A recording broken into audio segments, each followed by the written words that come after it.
wavivu wote, wazembe wote ndani ya ofisi za umma. Nitakuja na fiekeo na rato. Lazima maono ya Mheshimiwa Rais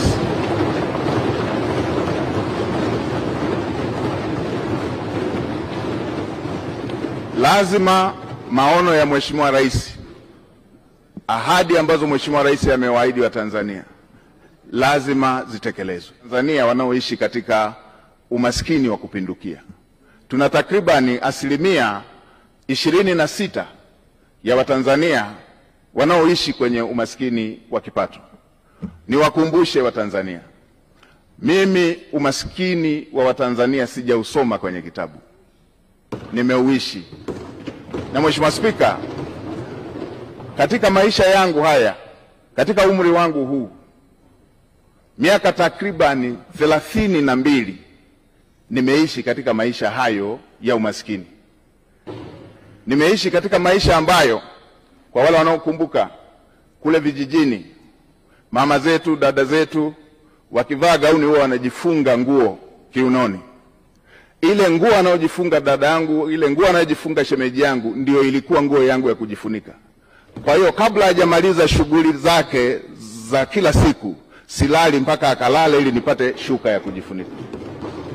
Na asubuhi kabla hajaanza kazi lazima niamke ili ile nguo niliyojifunika ndio yeye iwe nguo ya kujifunga ili aweze kuanza majukumu yake. Ninatambua mazingira ya kulala, unaenda kuchunga, ukirudi nyumba nzima inavuja, na utakapolala inabidi ujifunike ile ngozi ili matone yale yanayoendelea kuvuja angalau yatue kwenye ngozi. Na yatambua maisha hayo. Natambua mnaenda kula pamoja na watoto wote rika mbalimbali, mko takriban 20 kwenye chungu kimoja cha mboga, chungu kimoja cha sahani moja ya ugali. Inabidi utangulize kuanza kula ugali mwingine bila mboga, kwa sababu ukisubiria mikono ya kwenye mboga iishe ndio na chakula kitakuwa kimeisha. Na natambua matatizo haya ya ajira ambayo Mheshimiwa Rais anayaongelea. Natambua maumivu ya kusoma kwa shida na ukasubiria ajira ukiwa umekosa.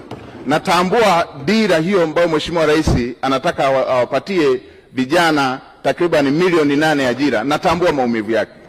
Nilipomaliza chuo nimefanya kazi ya kubeba zege kwenye kiwanda cha matofali ili upate kipato cha siku, na mke wangu akiwa anapika mamalishe, na wakati mwingine wakati anawagawia wabeba zege wenzangu wengine walikuwa wanatoa maneno makali. Natambua adha hiyo.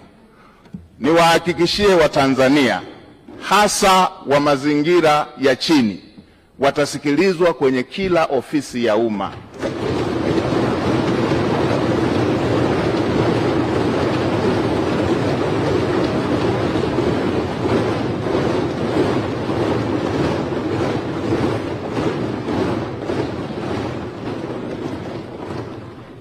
Kila aliye Mtanzania, hii nchi ni yake.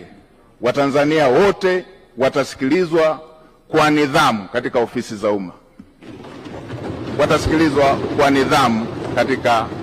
umma.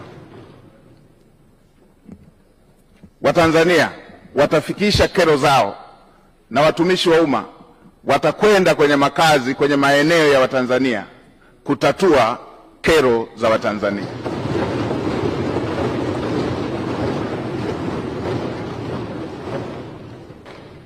Ukiondoa miaka 32 hiyo niliyoielezea, miaka takribani 18, maisha yangu yamezungukwa na wahitaji kuliko walioridhika. Nikiwa na watoto takribani 100 nao kaa nao, na bweni la wanawake na wanaume, wasichana na wavulana hapa. Natambua mahitaji na uhitaji wa Watanzania. Naitambua.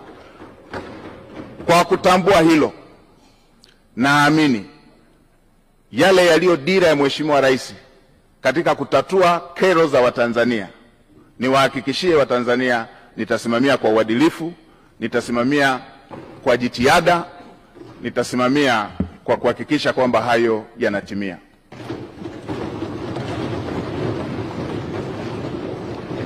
Kwa kuzingatia kazi kubwa hiyo iliyoko mbele yetu niliyoisema, Kwa kuzingatia kazi kubwa iliyoko mbele yetu niliyoisema, watumishi wa umma na Watanzania sote tuwe tayari. Lazima tuende kwa gia ya kupandia mlima.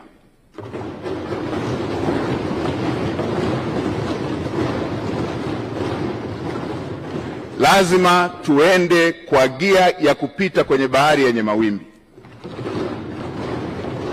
Lazima tuende kwa gia ya kupita kwenye anga lenye mawingu.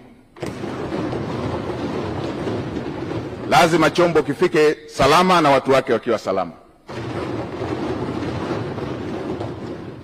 Kwa watumishi wa umma wavivu, wazembe, wala rushwa,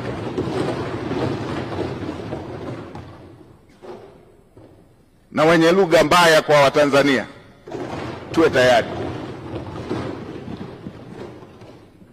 Wavivu wote, wazembe wote ndani ya ofisi za umma, nitakuja na fiekeo na rato. Lazima maono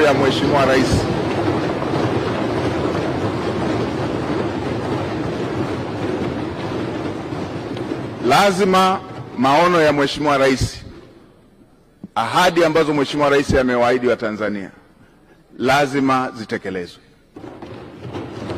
Mheshimiwa Spika, katika kumalizia, nitoe rai kwa Watanzania wote.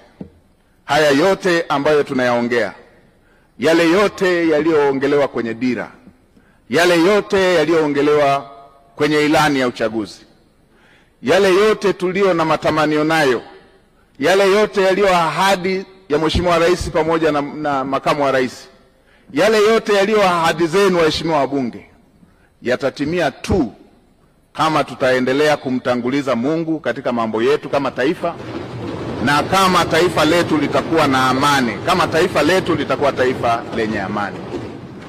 Yatatimia tu kama tutaendelea kumtanguliza Mungu katika mambo yetu kama taifa, na kama taifa lina hali ya amani. Bila amani,